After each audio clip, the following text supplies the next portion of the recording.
11 ద్వారాలు దాటి వెళ్ళాలంట. 11 ద్వారాలలో ఎవరెవరు ఉంటారని మనం చెప్పుకుందాం. ఏకాదశావరణ పూర్వక. ఇది పేరేంటి? మహాలింగేశ్వర నామక. పేరు మహాలింగేశ్వరుడు ఆయన పేరు అన్నమాట.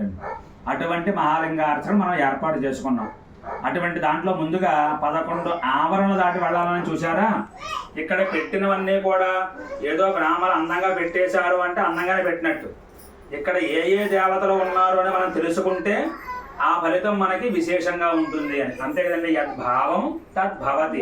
ఇక్కడ ఈ దేవత ఉంది, ఇక్కడ ఈ దేవతకి అభిషేకం చేస్తున్నాం అని భావించుకుని చేయడం వల్ల విశేషమైన ఫలితం మనకి రావడం జరుగుతూ ఉంటుంది. 11 ఆవరణలు అని చెప్పాను చూసారా? మొదటి ఆవరణలో అష్ట దిక్పాలకులు ఉంటారు.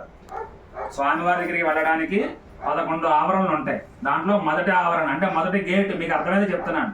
మొదటి గేట్ దగ్గర ఎవరుంటారు? అష్ట దిక్పాలకులు. ఎవరయ్యా?